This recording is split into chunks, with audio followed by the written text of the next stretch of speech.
Greetings and welcome everyone to The Night of the Rabbit. The Night of the Rabbit is a point-and-click adventure game by Daedlic Entertainment. Daedlic Entertainment are best known for their point-and-click adventure game Deponia, and so if you've played Deponia then you're probably not going to get that much information from this game in terms of the gameplay mechanics, so I apologize in advance. But if you haven't played Deponia, then welcome aboard to The Night of the Rabbit. Now, The Night of the Rabbit is actually about this young little boy named Jerry. Jerry wants to be a magician. It's nearly the end of the summer holidays, and he's only got 2 days left before school starts again. What will he do? He hasn't even gone on an adventure yet. Oh, woe is he. But luckily, he found this magic treasure chest when he was digging about in the woods, and now he can go on magical adventures because he sort of ran away from home, but not really because he didn't run away from home. He more or less just sort of like tripped and fell into a dimensional portal that then took him to another world, which isn't really another world, it's just sort of the same world but bigger, or well, yeah, bigger and smaller in the same sense, because he's smaller, but the world is bigger, but it's also different, and it's not really the same world, it's sort of the same world. It's kind of confusing where this place, what dimension this game takes place in. So yeah, that is the story of The Night of the Rabbit so far. Sum it up, dude wants to be a magician, some random rabbit's gonna teach him how to be a magician, shit gonna get real. And now you're trying to figure out how to become a magician, and what you currently are doing is, well, you have to send out invitations for the for this big event that's happening, and go help out people around the town. The town I am currently in is Mousewood, and Mousewood is what seems to be the hub of the game. There seems to be quite a bit of optional content in this game, which is pretty interesting. So now, before we get any further into the game, let me just explain the basic gameplay mechanics. So right now we have the mouse pointer, and we can use this to point on objects and then click on them. And then we can also get a description of stuff, like what he is saying, and it is fully voice acted, by the way. It does have subtitles, but it is voice acted. Even their thoughts are pretty much voice acted as well, so that's really nice. So if you want to play a point and click adventure game with voice acting, then this is the game for you. I believe it's in English, French, Italian, German, and Spanish. I think maybe more, but I know it's for sure in those ones. Aside from that, we also have the option to click our inventory. I believe we can do that by clicking middle mouse. No, we can't actually. No, it's it's I. I don't know why I thought it was middle mouse. So in our inventory, we have objects. It's just like any real other point and click adventure game. We can left click to select them, right click to drop them, and then we can also combine them if they make sense. We can't exactly combine a stick and a mysterious book or anything like that, or rose hips with a poster. So we can't do that. Now, with that out of the way, we have to start this one optional side quest.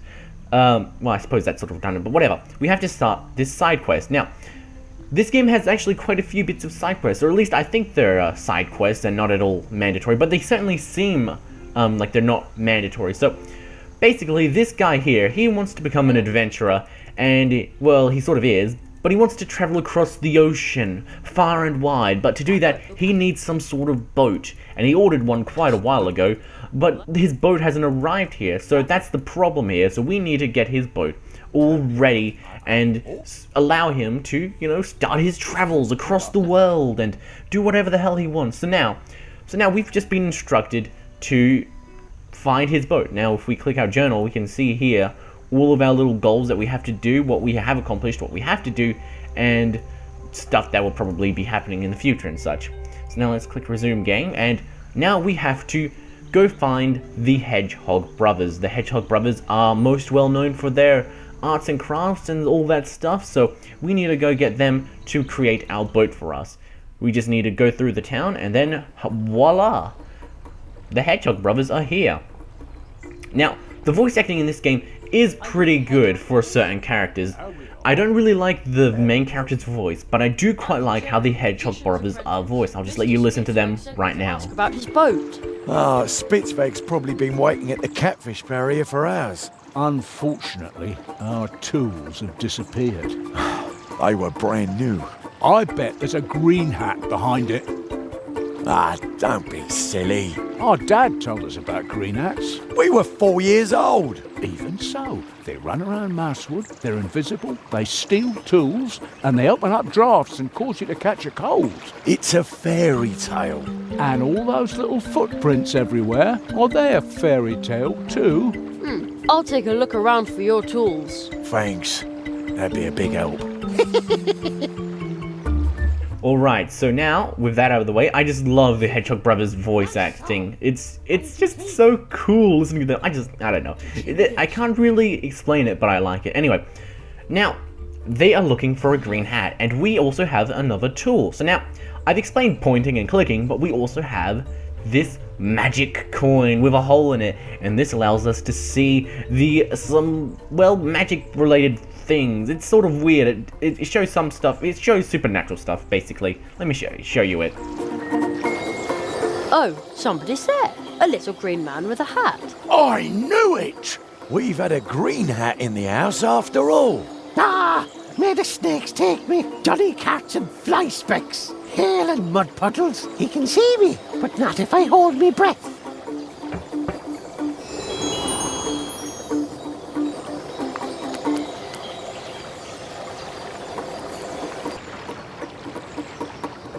What? Stop! Oh no, the thief is gone. I have to go after him. So the main character's voice acting, I'm not a big fan of it. It's sort of not very emotional. It's just sort of like he's reading a book. He's like, oh no, he got away. I should follow him. Make sure he doesn't get away. So, what we have to do here is we have to solve a puzzle in order to catch this green hat and catch him, and so we can get the tools, so we can get everything. And that's what we have to do. We have to chase his little green feet all around the town and see what's going around.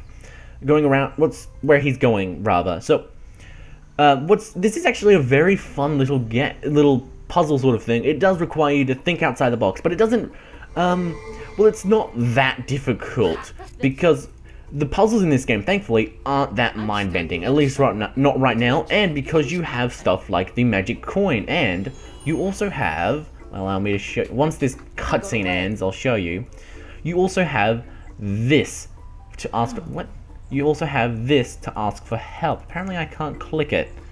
Huh. It's weird. I swear I remember clicking that before. Oh well.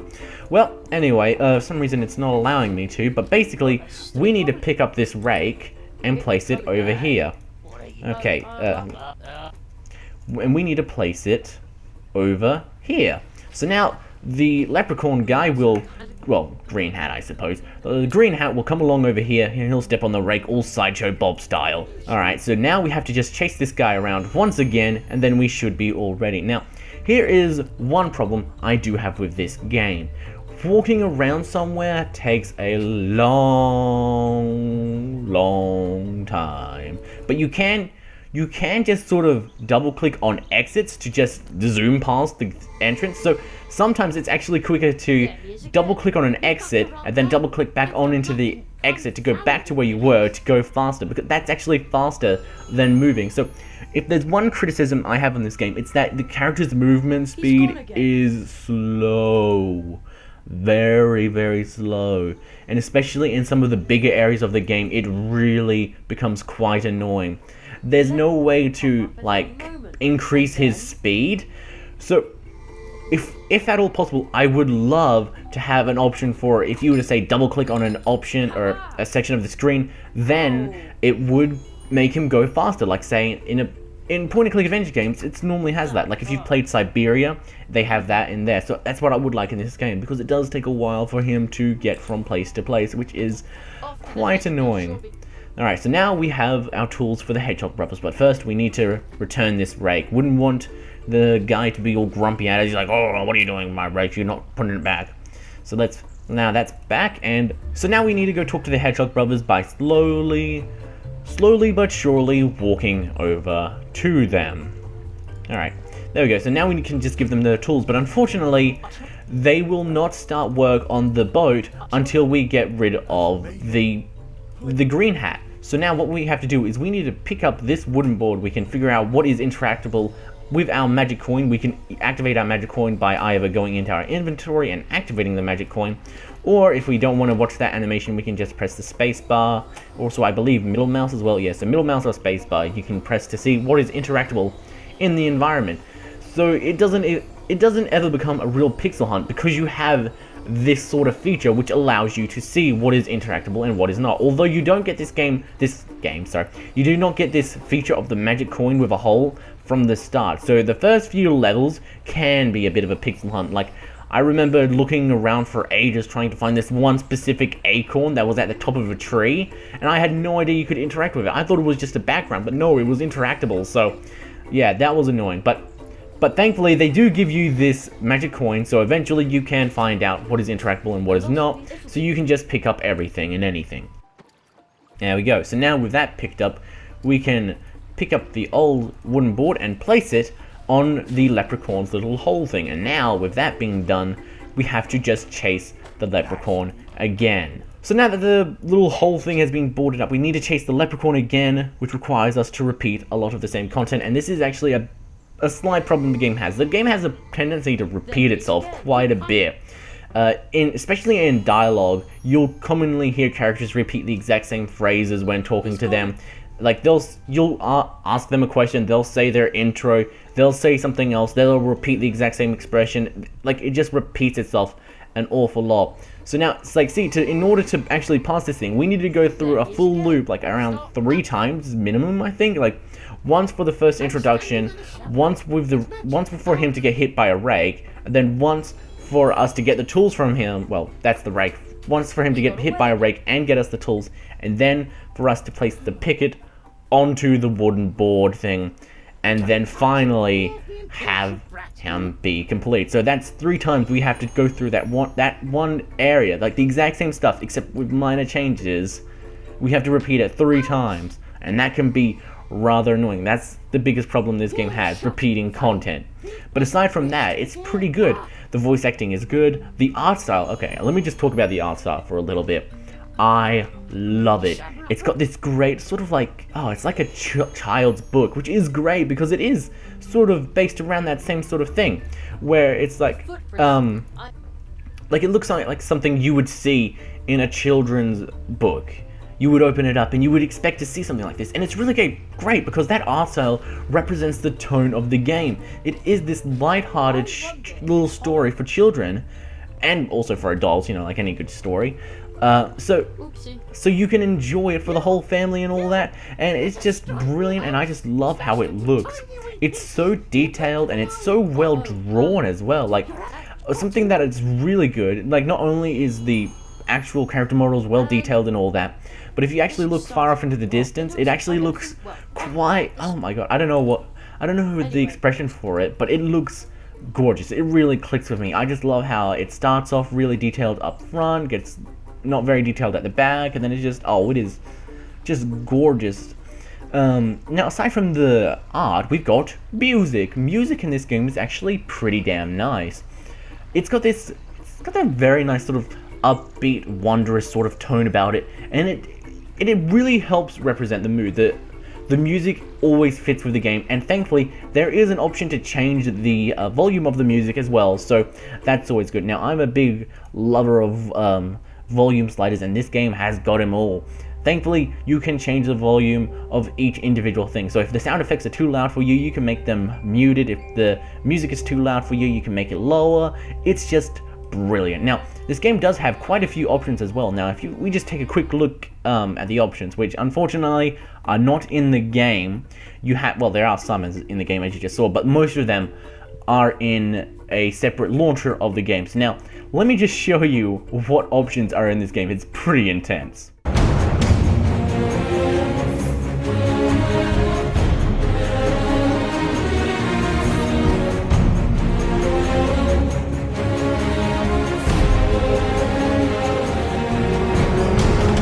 So yeah, quite a few options there. I liked it.